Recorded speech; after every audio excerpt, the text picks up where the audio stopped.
Your LinkedIn account is at serious risk and it could actually disappear. You may lose it. It may totally go away. But there is hope. But think about it. How would you feel if you lost your LinkedIn account? I get a phone call at least a few times a month from people who say, Teddy, I've lost my LinkedIn account. It's been hijacked. It's temporarily restricted. It's permanently restricted. I can't get back in. I can't remember my password. I can't remember my email. All kinds of reasons why they can't get back to their account. So how would you feel if this happened to you? Would you be just falling apart? Would you be devastated? Would it totally cripple everything you're trying to do in business, in life, if you lost your LinkedIn account? My LinkedIn account is important to me for lots of reasons. It's a big piece of my network. My followers on LinkedIn are important to me. My brand is important to me in everything that I've done on LinkedIn to date. And the power that LinkedIn provides me with the search engine and sales navigator and insights and all that is important to me. Here are 10 reasons that your LinkedIn account may be at risk of disappearing. You ready? Number 1, you don't know your LinkedIn account password. There are a lot of people who are relying on the web browser to keep their password, and that is a horrible, horrible idea. My recommendation is to use LastPass to manage all of your passwords on all of your devices, not just for LinkedIn, but for all of your online accounts. Now, if you don't want to use LastPass, that's fine. Use Bitwarden or use some other tool beyond sticky notes and a Word doc or a Google doc. But you need to manage your passwords better. Number 2, you no longer have access to the email account that is associated to your LinkedIn account. That is a huge mistake as well for lots of reasons. Not only because if you don't have access to that email account, you can't do password resets. You're also not getting alerts from LinkedIn that could help you protect your LinkedIn account. Here's my recommendation. Add your primary business email address to your LinkedIn profile and make sure you keep it up to date. Additionally, I recommend that you put your personal email account on your LinkedIn profile in the event that you lose that business email address for whatever reason. Number 3, you're using a lackluster password on your LinkedIn account. That is a huge mistake as well. Because if your password is lackluster, simple, or the same password that you're using on all of your other accounts, you're setting yourself up for failure. You're setting yourself up to be hacked. And by the way, if a hacker hacks your Facebook account, gets your email address and password, or they hack your LinkedIn account, get your email address and password, I promise you they're going to go to your bank, your finances, and anywhere else they can to take over your accounts and steal your data. My recommendation, again, use LastPass to manage your passwords and use the guidance that LastPass offers to create a unique password for your LinkedIn and your other things and to get rid of duplicate passwords that you're using. Furthermore, I recommend use a 12-character uppercase, lowercase number and unique characters for your passwords on all of your accounts. Number 4, you're not using two-factor authentication on LinkedIn. This is a big mistake because Two-factor authentication is a higher level of security to protect your online accounts. It's critical to keep it from being hijacked to use two-factor authentication. My recommendation, use the authenticator apps, whether it's Google or Microsoft, and set up two-factor authentication on LinkedIn and all your other accounts. Make a copy of the backup codes that the two-factor authentication app gives you. Save those in LastPass for LinkedIn, and the two-factor authentication for other apps, save them as well in the event you don't have your mobile phone with you for whatever reason, so that you can get back into your LinkedIn account as well as other accounts. Number 5, allowing other people to log in to your LinkedIn account. This is a huge problem. Outsourcing your LinkedIn activity is not only risky, but it's disrespectful to your LinkedIn network. People want to know that those messages are from you. They want to know your engagement is from you. They want to know those invites are from you, not a third party. And furthermore, if you are allowing someone in the Philippines to log into your LinkedIn network the same time you're doing activity in Winston-Salem, North Carolina, you are letting the app know that you're doing that, and it creates an opportunity for your account to be restricted because LinkedIn feels that someone may have taken over your account. My recommendation, stop using LinkedIn primarily as a marketing and prospecting tool. Start using it yourself as often as you personally can.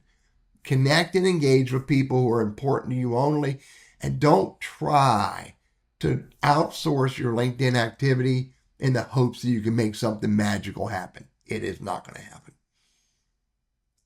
Number 6, using LinkedIn like the hyped up marketing tool. I see this all the time as well. People get on LinkedIn, they get on Sales Navigator, they start maximizing their invites, maximizing the emails, maximizing the messaging, maximizing posting content with reckless abandon. And that not only is disrespectful to your LinkedIn network, but also the LinkedIn app may look at you as and believe that you are using automation. My recommendation, as with my earlier statement, use LinkedIn to grow and nurture your network with people you know and people that you meet along the way. Treat LinkedIn and your LinkedIn network with respect, and stop thinking of it as primarily a marketing and prospecting tool, because that's the wrong perspective. Number 7, using a nickname or pseudonym as your profile name. This is dangerous.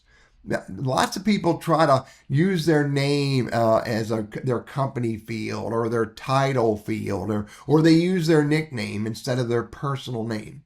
We want to connect with their person, not with your branded name, not with your pseudonym or your nickname.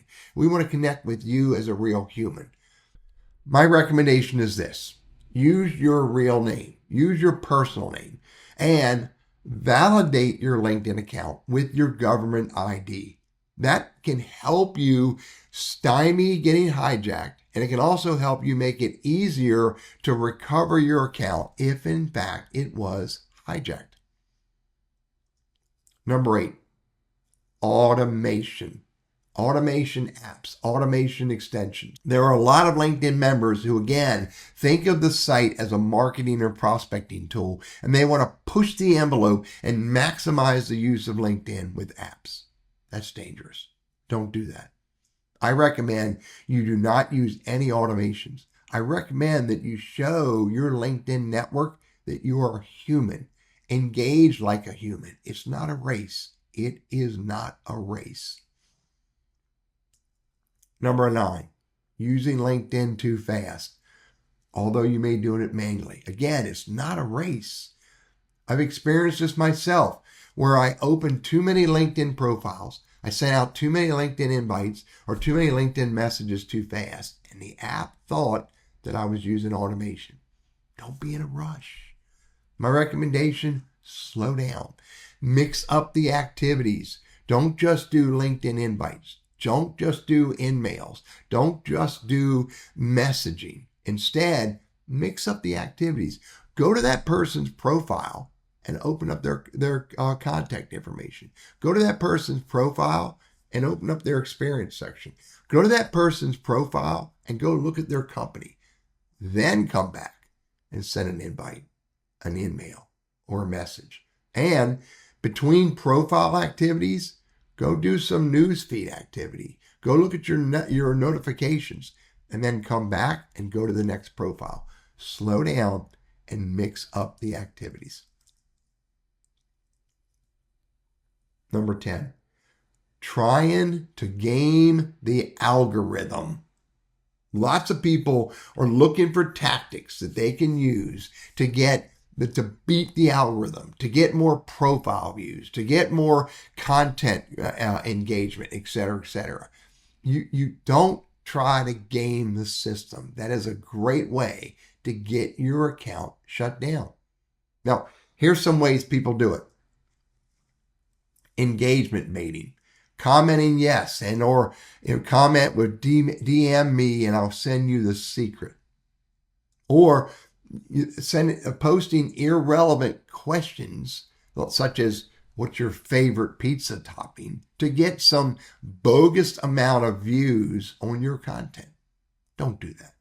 Don't use engagement bait. Here's another one. Content manipulation. Posting just emojis or minimal text. Some believe short emoji-filled posts trick the algorithm into ranking them higher. It doesn't work. Or overuse of hashtags, especially irrelevant ones, or stuffing a bunch of hashtags into a post. Don't do that. If you're going to do a post, no more than 6 hashtags. My rule for me is 3. A quick way to get tagged or flagged by the system as a spammer is overusing hashtags. Another thing is overusing buzzwords or viral phrases without substance. This is going to attract curiosity. I get that. But it's also going to lead you to lower engagement. It's going to lead you to be not trusted. And it could lead you to get your account flagged for shutting down. Here's another one. Engagement pods and automation. Don't use pods. That will get you in trouble. Groups that agree to like and comment on each other's content, that may sound great, but that can quickly get you in trouble. Automation, again, automating comment likes or automating profile views. Do not do that. It can get you in trouble. Profile trickery is another one, where you add emojis or your job title to your name field. Let your name field be your name and nothing more. Again, keyword stuffing in your headline, your experience section, your about section. Don't do that. Don't try to game the system. Use the app properly. And the last one is pretending to be open for work or hiring just to get profile views. Don't do that. If the system discovers that you're doing that, it creates an opportunity to get your account shut down. If not temporarily restricted, but permanently restricted. And here's another one. Fake virality tactics. Copying and pasting viral posts and not crediting where you got it from. This is stealing content, another way to get you untrusted or trigger the system to shut you down. And another one is using fake vulnerability posts. If anybody discovers that you are manufacturing struggles, creating emotional stories just to manipulate engagement, not only will you create a lack of trust from your network, but you could, again, get yourself shut down. My suggestions are simple. Act like a human. Don't be in a rush. Use LinkedIn to connect with people that you meet and know. Follow the rules. Protect your account with all the features available to you. And pay attention to the messaging from LinkedIn. And lastly, but also important, be honest. You do not want to create a situation where your LinkedIn account gets hacked, temporarily restricted, or permanently restricted. Make sure that your LinkedIn account is not at risk of being hacked, temporarily shut down, or permanently shut down.